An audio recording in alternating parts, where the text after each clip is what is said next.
everybody, just hanging out at Mockingbird with Janelle here. We wanted to talk a little bit about this drainage project that I keep bringing up. Finally, it's a nice enough day where we can kind of show you a little bit about what's going on and go from there. So Janelle, say hello to everybody. Hi everybody. What's going on with this drainage situation here? Yeah, so when we bought the property in 2015, there hadn't been animals on this property because this was an original, these massive barns were originally a dairy farm, and this property at one point had owned hundreds of acres. When we bought the property, the folks who owned the property before us hadn't had any large animals at all in the 30 plus years that they had lived here. So when we were kind of scouting out all of the land and trying to see where like the lower spots were, asking questions about pooling and puddling and things like that, they didn't really have any insight into where things kind of might get mucky. We closed in July, and I'd come to see the property before. I was a little bit concerned about the area where the barns approximate right here in the corner where that big door is. After kind of doing some research and like having the animals out here, we discovered that the original hand dug well to this property, even though it's filled in, it wasn't filled in professionally or properly.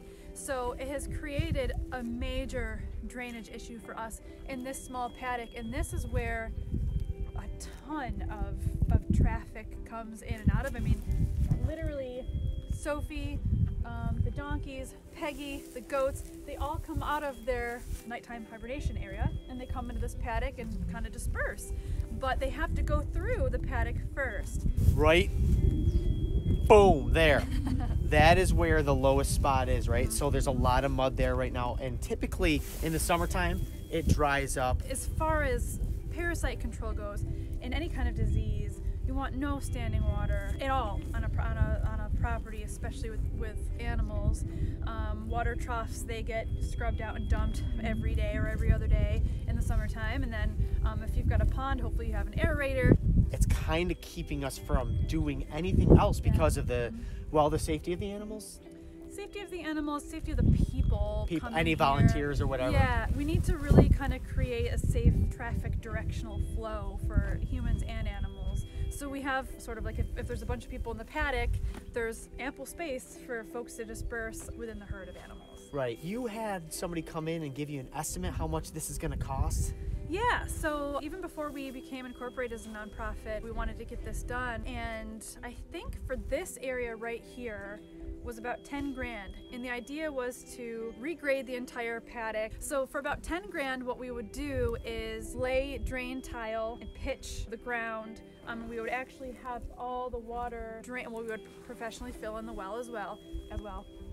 And then we would have it all kind of drain into like a dry well or whatever the... Yeah, actually, we were planning on making a dry well out here, but getting the heavy machinery here and everything, it's going to be cheaper and easier for us if we have somebody come out and do it, right? But yes. So 10 grand that's a big chunk of change. Yeah. Yeah, and we ideally would want to do a little bit of, in the same idea on the other side of the barn, just to preserve the structure and the integrity of the foundation of the barn. That's a very good point, because even on the other side, there's still some water issues over there. The water table's very high to begin with here. It is holding us up right now, but we're really hoping within the next month we get the right people in here, get this water rerouted, however the safest and cheapest and most efficient way is, and then after that, build the ground level back up. And is that where you want to put the playground, right? Yeah. Yeah, so that's kind of exciting. We got big tires and stuff we're going to be putting in the ground. Yeah, there's this woman kind of in the area, and she's been awesome, and she's offered all of these, like, we have to go hunt for them on her property, but there's like... Sounds fun. We'll have to catch it on video. Dozens of like old big tractor tires, and so we're going to go hunting for tires and repurpose them and build a cool goat playground where they can hop around, and then also like scratching areas for Sophie and for the rest of the herd. It's going to be a great use for that paddock, because it's kind of front and center too. The animals will be out there playing around. That's also kind of where they hang out most of the time on the warm days in the winter, so it'll give them something to do, and the drainage will be fixed by then. I mean, it's all really exciting. Yeah, that's a good point, because in the winter time, right behind you is the big pasture, and though they have all of this space, there's not much of a windbreak out here. So they hang out, between these two barns where they can catch some sunshine without the wind being terrible. And also they always have access to go in the barn anytime. All the animals here do.